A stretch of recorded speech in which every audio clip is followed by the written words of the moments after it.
Hey, it's Dorley and welcome to my channel. I had a request to make First Communion cards for a friend of mine, and so I decided to make them into shaker cards. I cut everything from my Cricut design space, and that includes the oval frame. All of the cardstock that I'm using is from CutCardStock.com. I'll have the links below. I'll also have a link to my blog and my direct blog post. But basically, once I cut everything out, I'm just now layering the images together. I love how they're two-tone because it adds a little bit more fun to the cross image. Now, these cards are going to a couple of youngsters, and that's why I decided to do a shaker card. So this little portion that I'm showing you right now is a print and cut through also design space. I had done this before, a card similar, and I stamped the words blessing. One of the letters kind of slipped, and so it took me a couple times to get it right.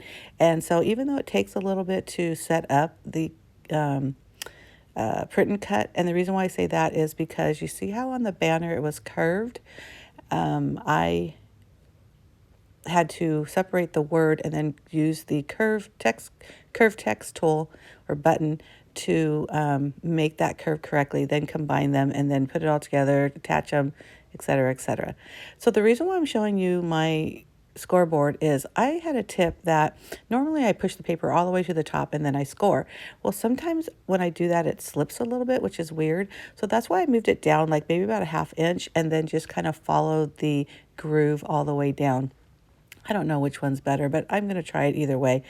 So right now I'm just attaching the, I use a transparency, but a clear acrylic, not acrylic, yeah, acrylic, acetate. There you go. I just use transparencies that I bought a box, years ago from a yard sale for like 25 cents. I have 10 left. So I attach those straight onto the oval frame. I'm going through my glitter slash sequin slash bead slash everything fun box, finding everything blue and also pink. Grabbed some silver, some white, some clear shakers. I'm not using any glitter because sometimes glitter is a little bit too much. But right now I'm just mixing all those together and look at how fun they are. I don't show you the pink spread, but you'll see it at the end. They're so pretty. I mean, how can you go wrong? Look at that. Yummy. So once you figure out your shaker bits, I bought those really thin strips of 3D foam. I decided to use this roll instead because those strips are a little too thin sometimes, and I wanted something a little bit more solid. So basically I'm just going around the oval as close as possible to the edge. You don't want to go too far in because you don't want to see it from the outside, but yet you don't want it too far back because then the shaker bits will kind of puddle at the bottom. Now, another thing to note is obviously there's a seam because there's a start and an ending point. You want to make sure there is no gap in there.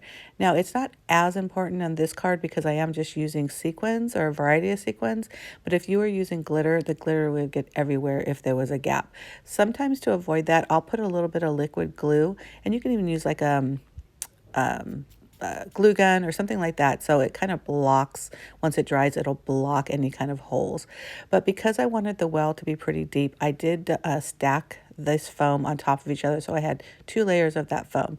And then what I do is I get another piece of transparency and I put it over the top. So this kind of creates the pocket. Now, the reason why I do this is believe me, I've tried, and you probably know if you've made a shaker card. If I tried to put the card base on that right now, there is no way I'm putting that on straight. I don't care what I do.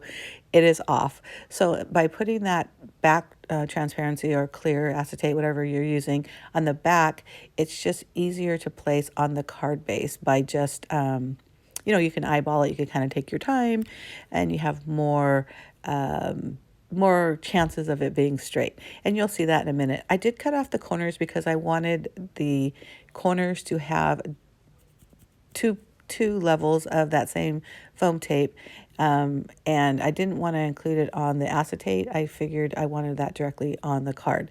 So you can see me putting those down in all 4 corners, and I just folded the tape in half, one side on the card and one side will be on the card base, one on the frame, one on the card base. So anyhow, I hope you're enjoying this video. I know I'm talking really quick through it, but hopefully with the pictures and everything, you can understand how it works. Super easy. I do have this project on Cricut Design Space. I believe I shared it. I'll put the link down also in the information box. So if you wanted to create something like this, you wouldn't have to start from scratch.